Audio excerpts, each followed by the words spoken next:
Hey there, this is Matt with Boosted Bronco Garage. Want to show you this build as we're getting ready to wrap it up. Some pretty cool stuff, so let me flip the camera around. All right, so you've seen some of this stuff before. This one started out as a pretty solid project. We've got the trans-cooler lines laid in place there and a few other things to just make it easy that we can do simply before the body comes down. The turbo tubes are kind of test fit into place. One of the unique things I wanted to show is, let's see here. So this one's getting a Dakota Digital. And what we do with the Dakota Digital, we cap off this original heater hose output. So this is the heater circuit, this one here, and then this one here on the 3.5 Ecoboost. And so we come off of this 1 inch and then adapt it down to 5/8 because we don't run the additional coolers and things that are hooked up to this circuit, so the 5/8 hose is fine. But underneath here you can see that there's a sensor. So this is where we mount our coolant temp sensor for the Dakota Digital. And then over here on this side, so with this Gen 2 Ecoboost, we weld a bung onto the high pressure side of the oil filter adapter. The reason why we're welding it on is because with the Gen 1, this was 1/4 inch pipe where this pressure sensor went, and so you can tap into that and put the sensor there on the Gen 1. On the Gen 2, this sensor got changed to an O-ring style fitting, and so it's easier to weld you can see there a little bit better. It's easier to weld this bung on to the high pressure side. So you have to, when you're welding to aluminum that's had oil run through it and such, you have to do a ton of cleaning and prep there. Maybe I'll do a specific video on some of the aluminum welding that we do, like the oil pan and some of this stuff. But that's the two sensors. The other sensor, if I get here to the back, that comes with the Dakota Digital is this speed sensor here. Now this customer wanted something a little bit unique due to the torque output of the 3.5 Ecoboost and wanting to size the drive shafts right once. This is kind of the weak point for the Dana 20 is this output shaft. You'll see people who are rock crawling who torque those off and break them. So this beefs up the Dana 20 to where it can handle pretty much anything that comes at it. So it puts it on par with some of the capability of an Atlas transfer case, although the Atlas has a lot of added features.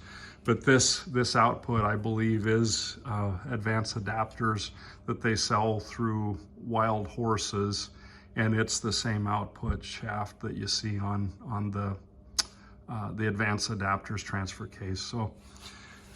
So just a little different view here coming up. We've started to tuck wires in we've got our transfer case shifter, fuel line and everything as we get up here close to the engine. So as the body comes down, we don't have to crawl on our backs and touch everything. One other thing that I wanted to show you as we get ready to do this is, I don't know if I've shown one that we've had the AC compressor there in place, at least for a while. So this one has the AC compressor from the 17 to 20 model year F-150, and so this is the AC clutch lines, and then there's another connector down here this is a variable stroke compressor is my understanding, and so the other connector is the control for the variable stroke compressor down here on the bottom. So you can see the kind of space that you're working with to be able to get lines and such that come off that. So it's a little snug, but it does work. So it helps to be able to have the tubes bent up and around it to be able to access that. Let's see, there's one other thing I was going to show Due to the proximity of the exhaust on this trans connector, I've started putting these foil wraps on that, and that just helps keep things from heating up to the point where you're going to melt a plastic connector and whatnot. So just to round this one out, we did some work on the rear axle for this one to upgrade it to 31 spline and put a True Track differential in it. And then you can see rounding off the back the fuel tank and the fuel pump module and whatnot. This one also got Bilstein shocks, and some of the other, I guess, unique things on this one is this frame had a lot of different things mounted to it over the years. And so we took the time to clean the frame up and fill in the holes that were not necessary and the holes that other people added over the years to give it that nice clean look, at least on the outside rail where most people are going to see.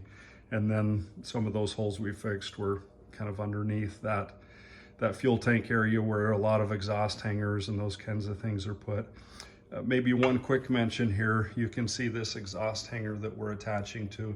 That's the 2 factory holes that we attach to there. And then on the inside for our hanger, if your Bronco, I believe, is 75 or older, we use the original 2 holes. When you get into 76, 77, they push them back here a little bit further, and so we ended up filling those holes and bringing this forward and mounting it in that earlier location, as we want our exhaust hanger to be on this straight section of pipe and not having to weld it rising here, because the dimensions are off when you do that.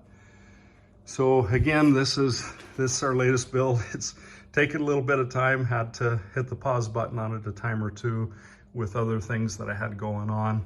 But all together, this is going to come out really, really nice. We took the time to strip the frame, and as we cleaned it up, we painted it and such with POR 15. So really nice specimen for first gen Bronco. Looking forward to getting this done and on to the customer. So not quite in time for a Christmas gift, but pretty close. Maybe one last shot of it here before we say goodbye. And again, if you are interested in this swap, are interested in buying parts or pieces from us, reach out to us at boostedbroncogarage@gmail.com and leave positive comments if you like what we're doing on the YouTube, on the web. So thanks. Signing off. Boosted Bronco Garage. This is Matt. Bye.